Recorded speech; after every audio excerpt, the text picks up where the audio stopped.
mengungkap peristiwa ledakan bom nuklir paling mengerikan sepanjang sejarah. Hey ho, Sobat BW semuanya. Berjumpa lagi dengan Bayu Widayat Channel di sini. Bagaimana kabar kalian? Semoga baik-baik saja ya. Hari ini kami akan mengajak Anda membahas seputar ledakan bom nuklir paling mengerikan yang pernah terjadi sepanjang sejarah dunia.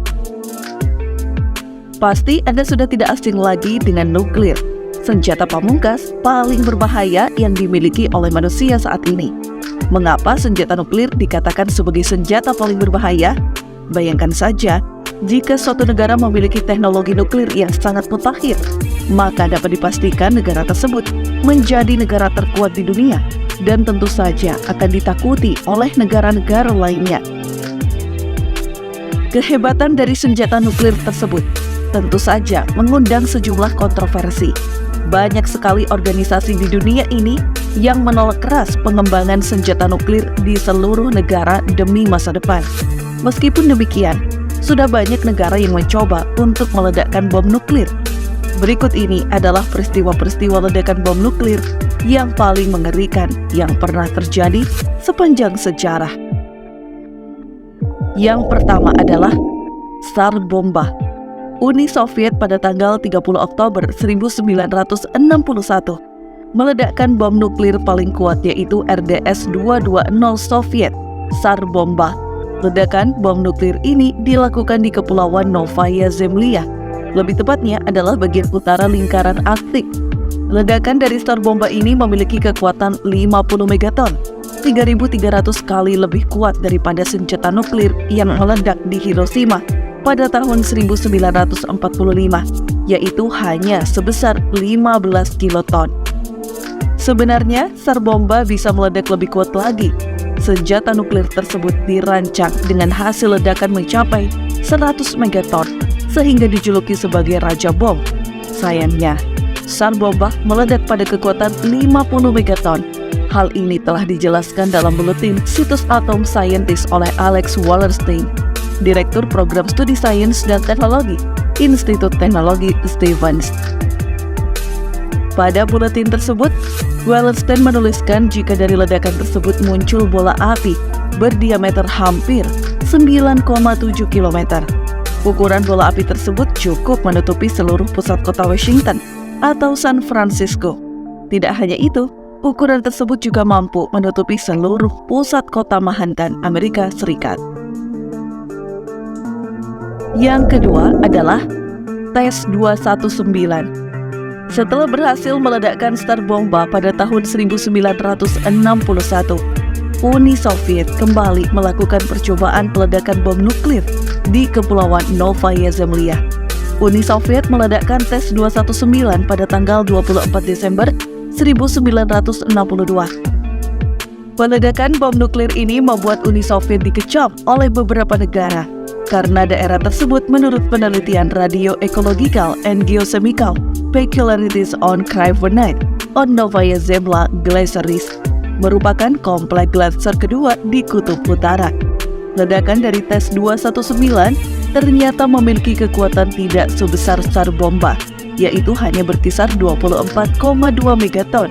Meskipun tidak sebesar Tsar Bomba, kekuatan yang dimiliki oleh TS-219 merupakan ledakan senjata nuklir dengan kekuatan paling besar kedua yang pernah ada, yaitu 1.600 kali lebih kuat dari bom yang pernah dijatuhkan di Hiroshima, Jepang. Peristiwa peledakan TS-219 menjadi peledakan bom nuklir terakhir yang dijatuhkan di udara oleh Uni Soviet. Hal ini dikarenakan adanya perjanjian pada tahun 1963 yang melarang pengujian bom nuklir di atas tanah. Jika suatu saat akan diadakan uji coba bom nuklir, maka harus dilakukan di bawah tanah. Yang ketiga adalah TS-147. Peledakan TS-147 ini juga dilakukan oleh Uni Soviet di Novaya Zemlya. Uji coba TS-147 ini dilakukan pada tanggal 5 Agustus 1962. Ledakan yang dihasilkan berhasil menjadi ledakan terkuat nomor 3 dalam sejarah. TS-147 memiliki kekuatan sebesar 21,1 megaton atau 1.400 kali lebih kuat jika dibandingkan dengan bom yang pernah dijatuhkan di Hiroshima, Jepang. Peristiwa ini menyebabkan Nuclear Secret Nuke Map yang dibuat oleh Wallerstein mencatat jika ledakan dilakukan di atas Central Park, New York City, ledakan bom tersebut mampu menghasilkan bola api yang menutupi semua taman dan menghasilkan gelombang radiasi panas intens. Radiasi ini dapat menutupi seluruh kota hingga Stanford, New York. Keempat adalah T-173. Sama seperti yang telah dijelaskan sebelumnya, uji coba bom T-173 dilakukan oleh Uni Soviet di tempat yang sama, yaitu Novaya Zemlya. T-173 berhasil menjadi senjata nuklir dengan kekuatan ledakan terbesar keempat yang pernah ada sepanjang sejarah. T-173 ini memiliki kekuatan setara dengan 1.270 kali lipat lebih besar jika dibandingkan dengan bom yang pernah diledakkan di Hiroshima, Jepang. Setelah uji coba bom T-173, Kuba mulai mengalami krisis rudal. Krisis yang dialami oleh Kuba ini mampu membawa Uni Soviet dan Amerika Serikat pada ambang perang nuklir. Selama krisis berlangsung, Uni Soviet kemudian mengerahkan rudal nuklir yang dimilikinya ke Kuba. John F. Kennedy, Presiden Amerika Serikat, yang pada awalnya mempertimbangkan untuk menyerang area Uni Soviet, memerintahkan untuk melakukan blokade laut. Blokade laut ini bertujuan untuk mencegah bertambahnya senjata nuklir yang mencapai Kuba. Karena hal tersebut, akhirnya Uni Soviet menghentikan rudal dengan imbalan Amerika Serikat juga menghentikan rudal nuklir dari Turki. Yang kelima adalah Castle Bravo. Beberapa dengan keempat bom nuklir sebelumnya. Ledakan ini dilakukan oleh Amerika Serikat pada tanggal 1 Maret 1954 di Bikini Atoll, Kepulauan Marshall. Bom nuklir tersebut memiliki kekuatan yang cukup besar, yaitu 15 megaton. Peledakan Castle Bravo menjadikannya sebagai senjata nuklir terbesar kelima sepanjang sejarah. Atomic Heritage Foundation kemudian mencatat jika ledakan bom nuklir tersebut memiliki kekuatan 2,5 kali lebih besar dari prediksi awal. Ledakan ini menyebabkan banyaknya korban berjatuhan, terutama penduduk Kepulauan Marshall, anggota militer Amerika Serikat, dan awak kapal pukat nelayan Jepang mereka. Banyaknya korban tersebut akibat radiasi dari ledakan yang cukup tinggi, dengan area yang terpapar mencapai 18.130 km persegi di Pasifik. Ledakan ini menyebabkan penduduk harus dievakuasi, dan parahnya adalah penduduk Kepulauan Marshall seluruhnya menderita kanker stadium tinggi. Bagaimana? Apakah Anda sudah puas dengan penjelasan kami? Peristiwa-peristiwa tersebut tentu tidak akan pernah terlupakan oleh siapapun. Lalu, apa dampak yang ditimbulkan dari adanya ledakan bom nuklir? Simak kembali penjelasan dari kami. Jika bom nuklir diledakkan, maka dapat dipastikan wilayah yang berdekatan dengan lokasi uji coba akan mengalami hujan dengan warna hitam pekat. Hujan ini tentu saja sangat tidak baik untuk kesehatan makhluk hidup, terutama manusia.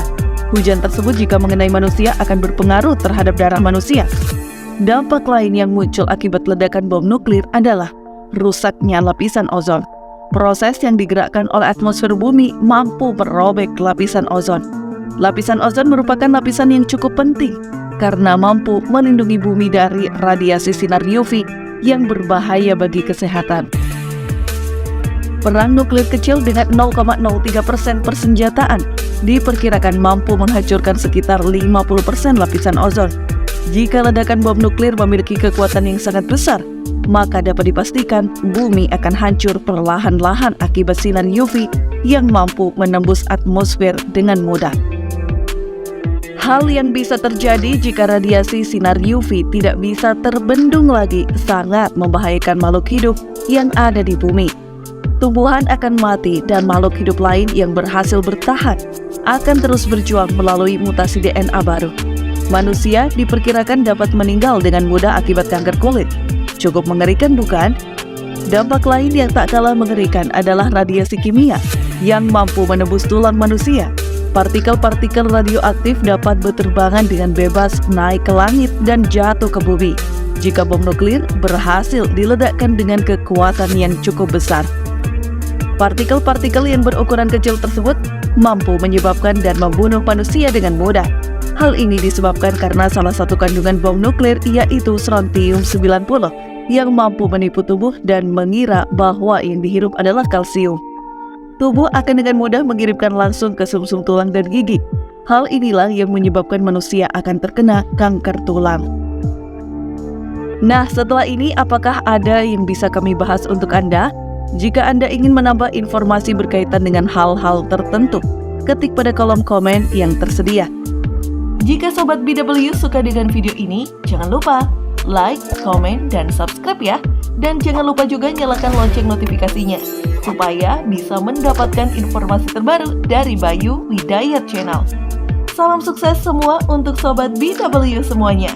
Dan sampai jumpa di video berikutnya. Terima kasih.